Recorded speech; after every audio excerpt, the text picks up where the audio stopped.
I didn't see this coming. I don't think any of us did. As we left off last night, the plans were my husband was going to get the cardiac tests done today.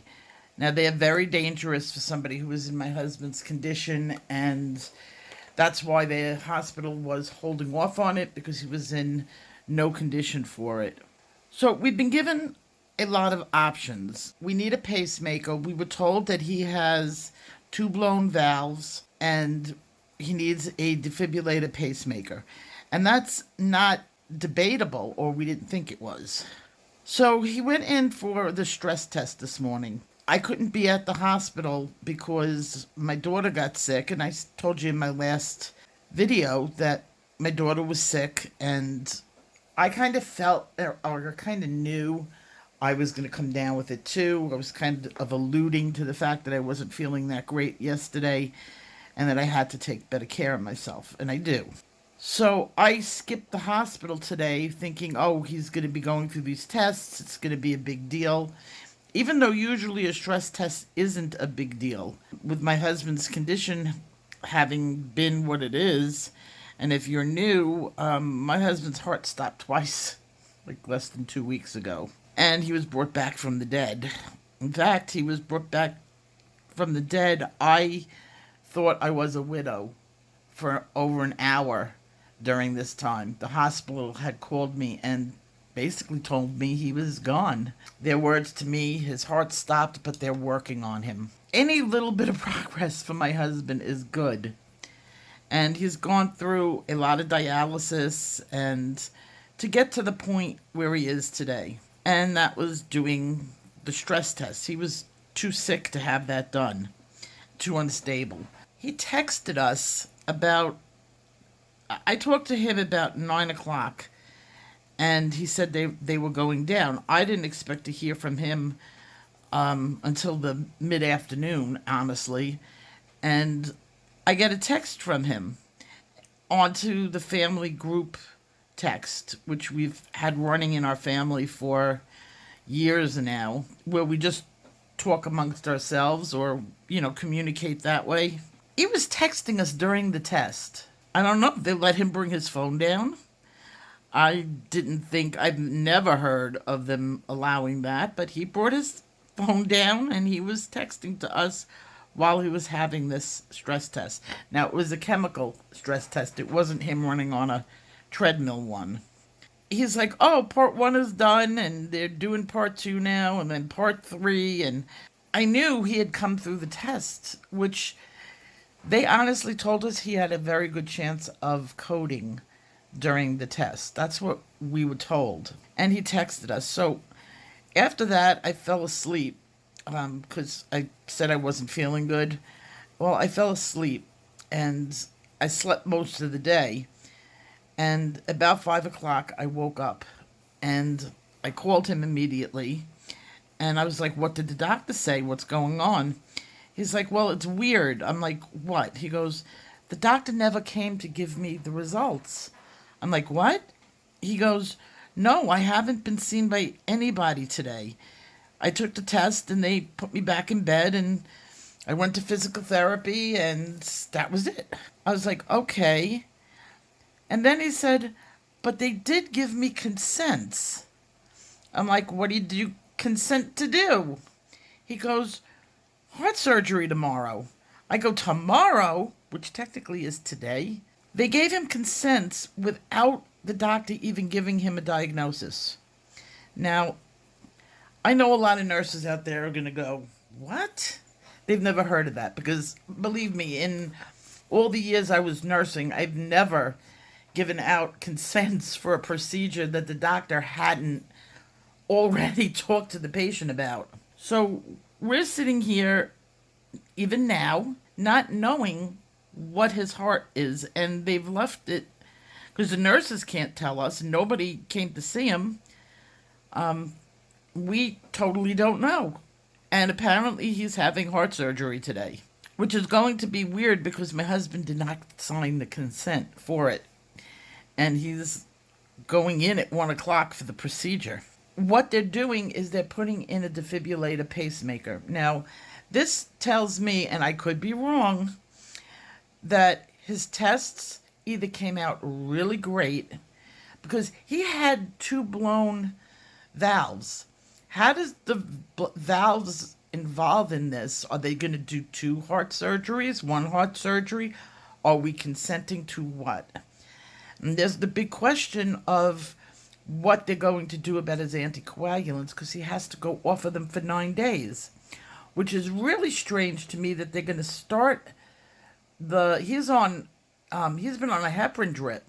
And as of today, he was still on that heparin drip. And before surgery, they usually stop the heparin or the anticoagulant like up to 24 hours beforehand because they don't want you bleeding out on the table. So this is really confusing to me. Did not have this one in my bingo card. I mean, I would appreciate opinions from the nursing staff that I employ for my channel, who have been happily guiding me this entire time with words of encouragement. Have you guys ever heard of them doing something like this? Is this weird? I mean, I don't know. But as of now, he's scheduled to have the pacemaker defibrillator put in later on today. And it's a bigger operation than I really thought it was. It's going to be a 5-hour surgery, which I did not think it took that long to put in a pacemaker. But apparently it does. They are expecting 5 hours. That we heard from the nurse. I always knew it as being 2 to 3.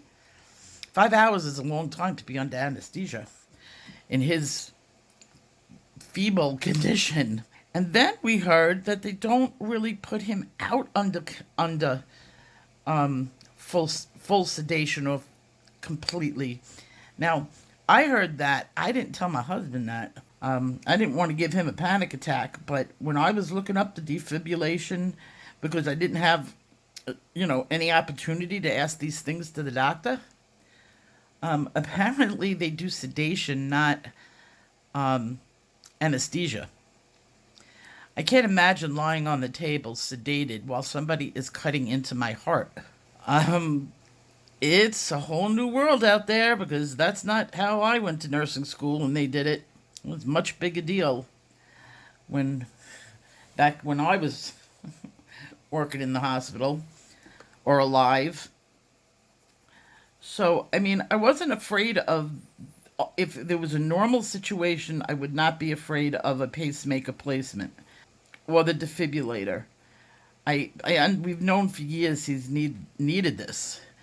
But to go from you may not make it off the table when they just do the stress test to we're doing it tomorrow, no questions asked. And just the other day, they were saying to us, we would have maybe the option to delay it.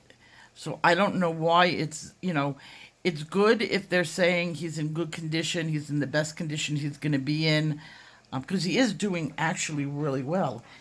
He's been off the oxygen for 2 days completely, and he went through physical therapy today with no oxygen, which means he was walking the hallways with no O2, which when he went into the hospital, the night that he went into the hospital, he couldn't walk from my bed to my dresser. Thinking back on how sick he was, and for him to be walking the hallways now with no oxygen is just, my brain is fried. I'm not going to know. And tomorrow at 1 o'clock in the afternoon, they're taking him in. So this is what is planned. I cannot go to the hospital tomorrow. No, actually, none of us can. The hospital is extremely strict. So we are not going in, mostly because half of us we've all been exposed to my daughter's cold. I wasn't feeling good. I'm feeling better now. My daughter is feeling better, but we were not going to go near him to begin with. But my other daughter was going to go. But if they're taking him in at 1 o'clock, he usually wakes up about 9. He's got to go through some, some things beforehand. He's got to get an EKG. He's got to get, some blood tests, pre-op stuff done in the morning. And then he's not going to be out of surgery till almost 6. At 6 o'clock, he'll roll into the recovery room. He'll be there for at least an hour.